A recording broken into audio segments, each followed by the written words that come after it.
चलिए और अब आपको सीधे लाइव लिए चलते हैं अशोकनगर, जहां पर कांग्रेस नेता राहुल गांधी संबोधित कर रहे हैं। हो आपकी जात क्या है? वो मुझे कहते थे मैं ओबीसी हूं, मैं दलित हूं, मैं आदिवासी हूं। तो मेरे दिमाग में सवाल उठा,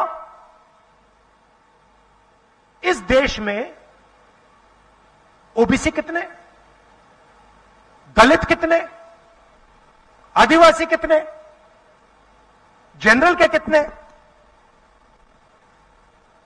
और इन लोगों को, इन वर्गों को हिंदुस्तान को चलाने में कितनी हिस्सेदारी मिल रही है? सरल सा सवाल है। अगर इस देश में 50% ओबीसी है तो सरकार को चलाने में 50% भागीदारी होनी चाहिए। सही है गलत? 50% भागीदारी होनी चाहिए। अगर आदिवासी 14, 15, 16% है तो उनकी भागीदारी होनी चाहिए। और फिर मैंने थोड़ा पता लगाने की कोशिश की। यहां जो ओबीसी वर्ग के युवा हैं, आप सब ने एक दिन सपना देखा होगा, दलित आदिवासी भाइयों ने, बहनों ने सपना देखा होगा कि भाई मैं एक दिन आईएएस के लिए काम करना चाहता हूं। सपना देखा? देखा ना? ये देखो हाथ उठा रहे हैं। हर युवा कहता है मैं आईएएस के लिए काम करना चाहता हूं। क्यों? क्योंकि ये सब जानते हैं कि हिंदुस्तान की सरकार, मध्य प्रदेश की सरकार को आईएएस अफसर चलाते हैं। भाई और बहनों, हिंदुस्तान की सरकार को 90 लोग चलाते हैं। अगर आप सोचते हो कि एमपी, एमएलए सरकार को चलाते हैं, गलतफहमी में हो। मैंने सरकारों को अंदर से देखा है। हिंदुस्तान की सरकार को 90 अफसर चलाते हैं। नरेंद्र मोदी जी मिलकर अपनों के साथ इस जैसे तो जो उन्हें बांटते हैं। बजट के लिए कितना पैसा जाएगा? 90 अफसर। बजट में वायुसेना को, सेना को कितना मिलेगा? 90 अफसर। आदिवासियों को शिक्षा के लिए कितना पैसा मिलेगा? 90 अफसर। ओबीसी युवाओं को कितने लोन मिलेंगे, कितना पैसा जाएगा? 90 अफसर। सारा का सारा बजट जो बढ़ता है, ये 90 अफसर इसको बांटते हैं। तो मैंने सवाल अपने आप से पूछा कि भैया इन 90 अफसरों में से ओबीसी कितने, दलित कितने, आदिवासी कितने? मोदी जी कहते हैं ओबीसी की सरकार है। भाई और बहनों, आप मुझे बता दो, 90 अफसरों में से जो हिंदुस्तान को चलाते हैं, ओबीसी कितने हैं? कोई नहीं बता पा रहा। चलो उससे पहले हिंदुस्तान में ओबीसी की आबादी कितनी? देखो, किसी को नहीं मालूम।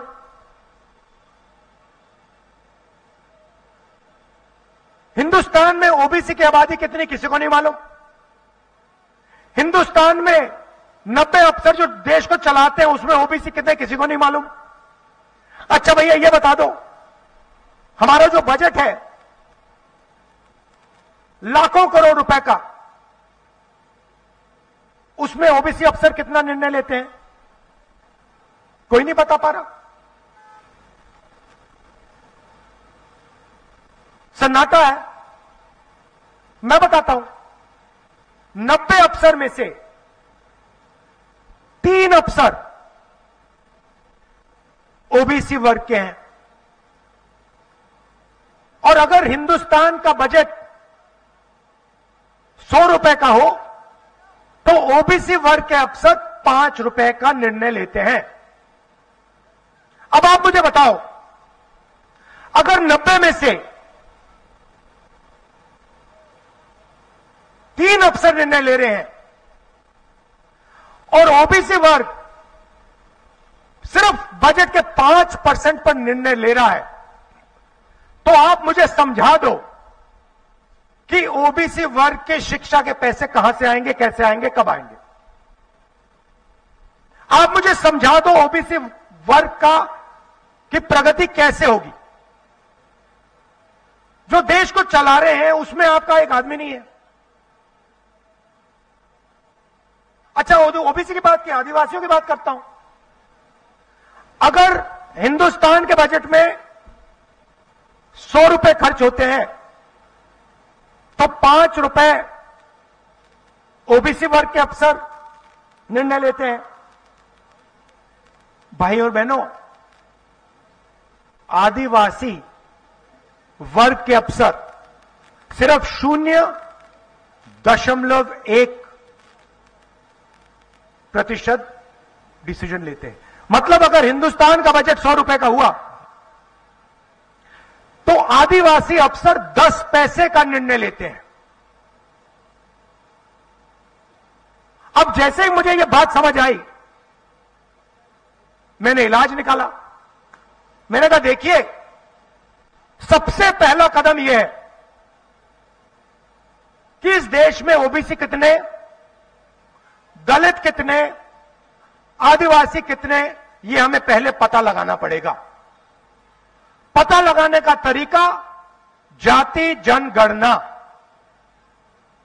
जाति जनगणना के बाद पूरे देश को पता लग जाएगा कि भैया इस देश में ओबीसी इतने, दलित इतने, आदिवासी इतने, और फिर सब वर्ग को सरकार चलाने में भागीदारी मिल सकेगी। ओबीसी युवा आज भटकता है सड़क पर, बेरोजगार मिलता है। इसका कारण कि सरकार को चलाने में आपकी कोई भागीदारी नहीं है। अगर आपको सरकार चलाने में भागीदारी होती, आपके लोग यहां बेरोजगार नहीं दिखाई देते। मैं छोटा सा उदाहरण देता हूं। छत्तीसगढ़ में हमने निर्णय लिया कि जो छत्तीसगढ़ का किसान है उसे हम छत्तीसगढ़ का फाउंडेशन की नींव बनाएंगे। और हमने 2-3 ऐतिहासिक निर्णय लिए। पहला निर्णय, छत्तीसगढ़ के किसानों का कर्जा माफ होगा। और जैसे ही हमारी सरकार बनी हमने कर दिया। दूसरा निर्णय, छत्तीसगढ़ के किसानों को, वहां धान ज्यादा उगता है, छत्तीसगढ़ के किसानों को 2,500 रुपए प्रति क्विंटल धान के लिए मिलेगा और वो बढ़ता जाएगा, वो रुकेगा नहीं। तो पहले 2,500 था, आज छत्तीसगढ़ में 3,200 रुपए प्रति क्विंटल धान मिलता है। अब बात समझिए, मैं बहुत गहरी बात बोल रहा हूं। उसके बाद हमने कहा कि जो मजदूर खेत में काम करता है उसको हम 7,000 रुपए डायरेक्ट बैंक अकाउंट में डालेंगे। और आज वो 10,000 रुपए का हो गया। अब हुआ क्या, जैसे ही हमने किसानों के जेब में पैसा डाला, मजदूरों के जेब में पैसा डाला, उनको सही दाम दिया, जो यहां पे आपको मिल नहीं रहा है। आपको गेहूं के लिए, सब्जी के लिए, धान के लिए सही दाम नहीं मिल रहा, तो आप सब कर्ज में हो, कर्ज लेते हो, फिर आपको आत्महत्या करनी पड़ती है।